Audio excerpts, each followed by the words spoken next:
Coucou, salam tout le monde, j'espère que vous allez bien, j'espère que vous passez une bonne journée. Nous ça va très bien, alhamdoulilah. Donc on est toujours avec les préparatifs de l'Eid. Les enfants sont super excités, ils sont trop contents, ils ont vraiment hâte. Alors aujourd'hui, donc moi d'un côté, je vais préparer ces délicieuses boules de coco. Donc vous connaissez cette recette, c'est vraiment, c'est un incontournable. Vraiment, je pense que c'est un gâteau qu'on va tout avoir sur notre table. Et les enfants d'un côté vont préparer les sachets de bonbons à distribuer aux copains, aux copines, etc.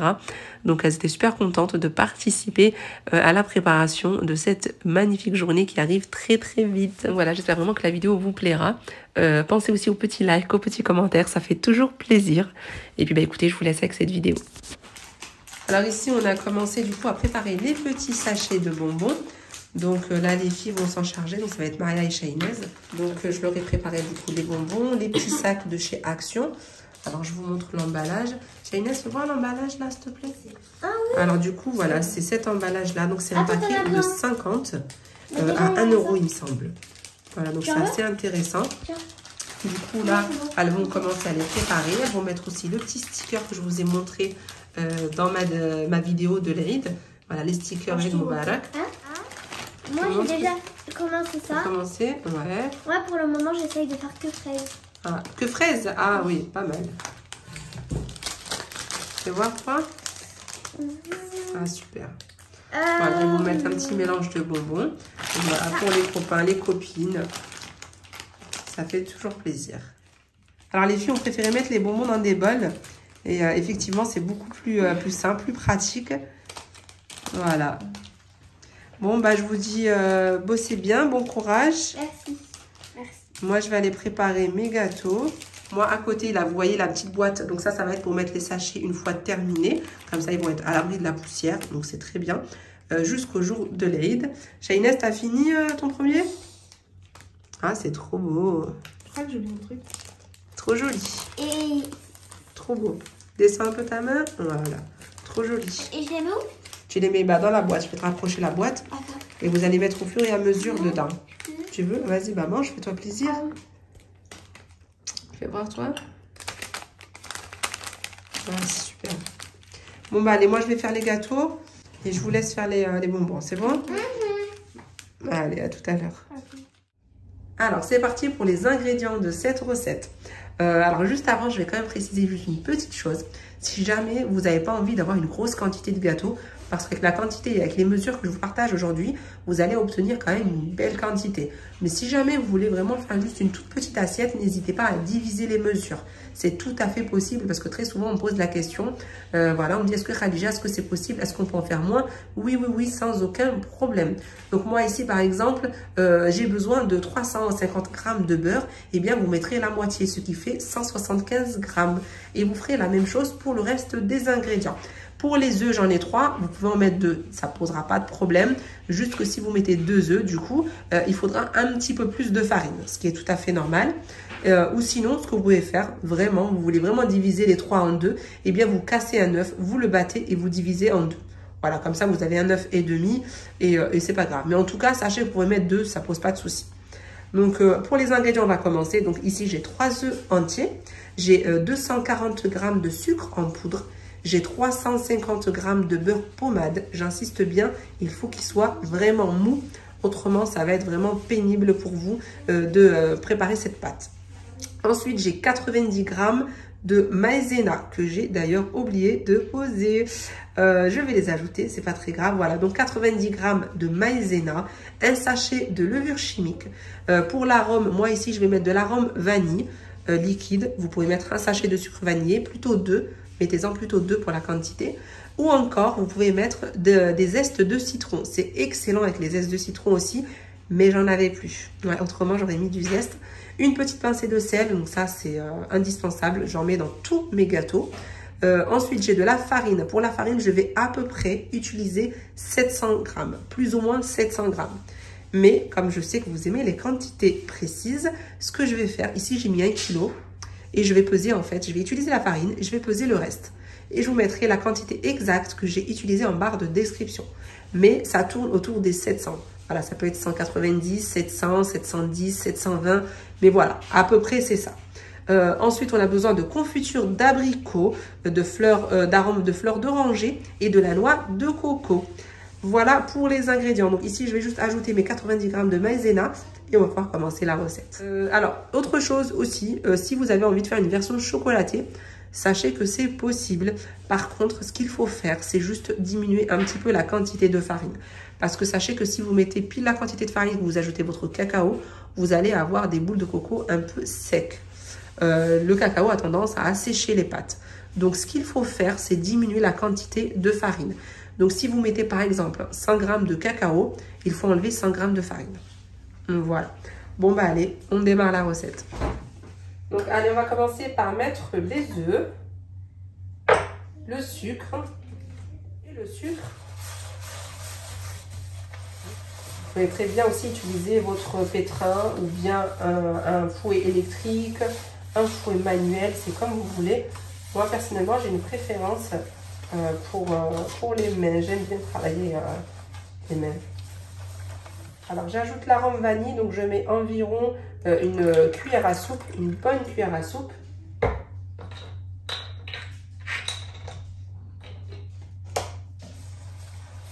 Et on va ajouter le beurre. Donc, je vous ai dit, hein, le beurre, c'est très important qu'il soit bien mou. C'est vraiment très important, donc sortez-le bien à l'avance.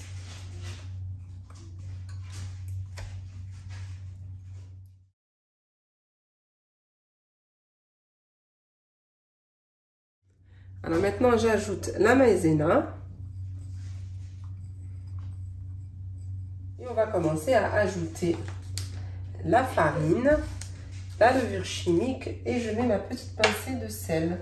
Donc les restes des ingrédients. La petite pincée de sel.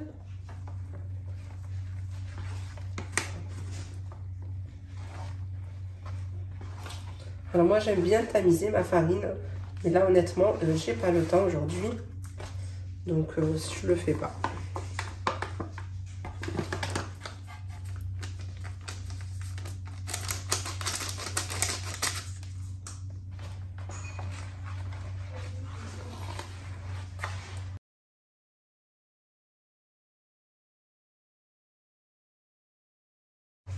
Alors, comme je vous dis toujours, quand vous faites une pâte comme ça à la main, quand vous voyez que la pâte commence à se ramasser, vous lavez les mains, vous les séchez et vous venez toucher pour vérifier en fait la texture de la pâte, pour voir s'il y a besoin de rajouter de la farine ou pas. Donc, vous prenez un petit bout dans votre main, vous touchez, vous vérifiez, vous voyez.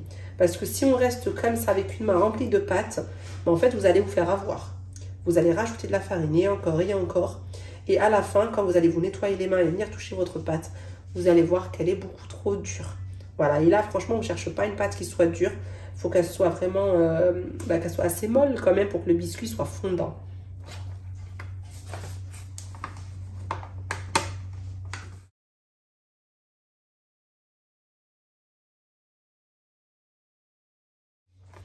Alors là, je viens de finir du coup la pâte. Elle est prête.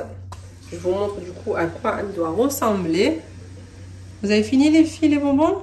Oui. Ça y est? Je vais aller voir ce que ça donne. Alors voilà, vous avez vu un peu? Je dois avoir le temps. Ça va vite. Alors les filles ont terminé de préparer les sacs de bonbons. Donc voilà, elles ont tout mis dans le bac. Franchement, c'est super mignon.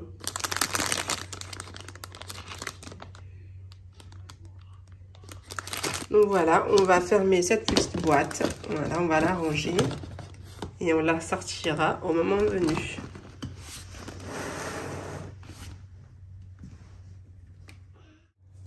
Alors ma pâte est prête, elle est là. Donc ici j'ai préparé un plateau avec une feuille de papier cuisson. J'ai ici ma balance parce qu'en fait je vais les peser. Comme ça voilà, j'ai quelque chose de très régulier. Mais franchement c'est pas obligatoire, hein. Vous pouvez faire ça à l'œil.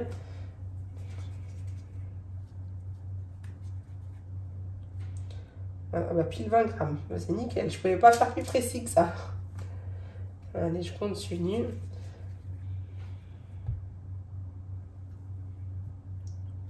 Voilà, donc 20 grammes pour moi. Mais vous voulez faire plus grand, vous pouvez. Si vous voulez faire plus petit, vous pouvez. Il n'y a pas de souci.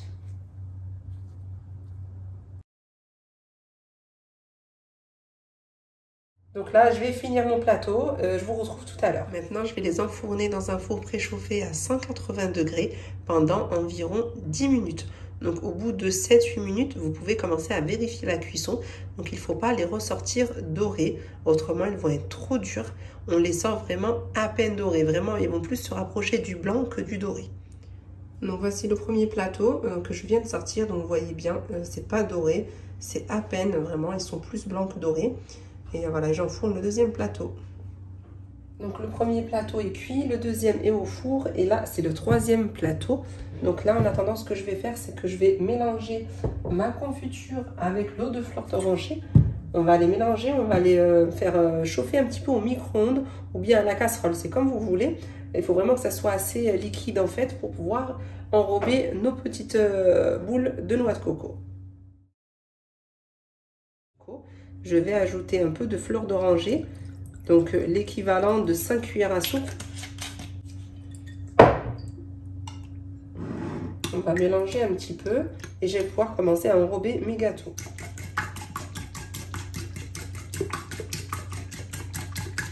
Alors on commence par mettre quelques gâteaux dans la confiture. On enrobe bien les gâteaux dans la confiture. Après ici, c'est comme vous voulez. Soit vous faites juste, vous prenez qu'un seul gâteau, comme ça, vous l'enrobez de confiture et ensuite vous l'enrobez de noix de coco. Donc juste comme ça, un seul gâteau. Ou bien vous choisissez d'en coller comme ça, deux ensemble. Voilà, on va enlever l'excédent de confiture. Et ensuite, vous les enrobez de noix de coco. C'est vraiment comme vous voulez. Soit un gâteau, soit deux collés ensemble.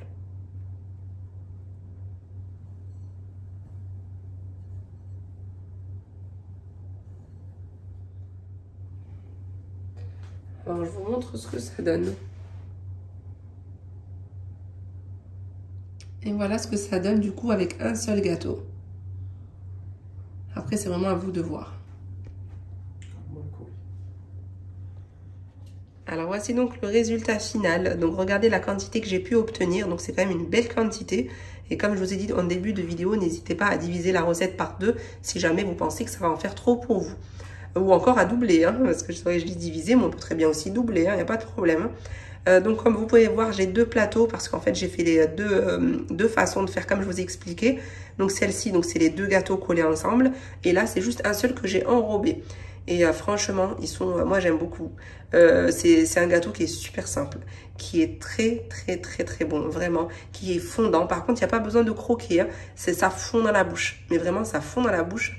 Et en fait, ça peut être un gâteau qui peut être aimé par les enfants, par les grands, les mamies, les papis. En général, ils aiment bien les petits gâteaux fondants. Et franchement, c'est une merveille cette recette. C'est un gâteau franchement excellent. Alors, je vous fais un petit zoom. Et je vous avais dit aussi en début de vidéo, vous pouvez faire une version chocolatée. C'est pas mal du tout. Personnellement, j'ai une préférence pour cela. Mais au chocolat, ça peut être intéressant aussi. Vous pouvez même diviser la pâte en deux.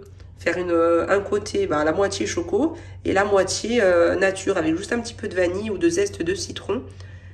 Ça peut le faire aussi. Donc maintenant, il ne nous reste plus qu'à couper un petit gâteau. Je vais vous montrer du coup ce fondant. Il n'y a pas besoin de croquer comme je vous ai dit.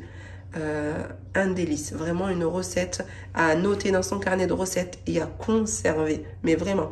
Et en plus le top, hein, avec la pénurie d'huile que vous avez pu constater, c'est génial parce qu'on n'en a pas besoin. Et habituellement les boules de coco, il y a besoin de mettre de l'huile, donc c'est souvent un bon verre d'huile, voire 2 verres d'huile. Donc là c'est bien, nos recettes sans huile, c'est le top. Donc je vous coupe comme je vous ai dit un gâteau. Alors regardez, franchement j'appuie même pas, ça se coupe, regardez. Là j'y vais doucement vraiment pour que vous puissiez voir. Regardez, ça se coupe tout seul, mais vraiment. Vous voyez, il se coupe tout seul.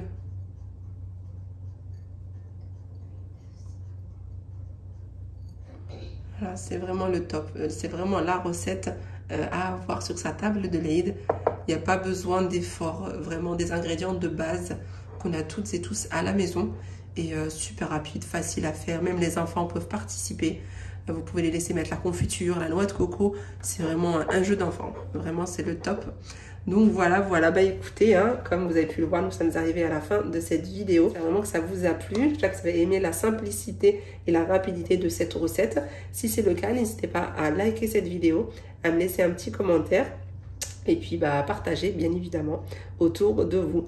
Voilà, je vous embrasse très très fort. Je vous dis à très très vite, Inch'Allah, sahaftorkom.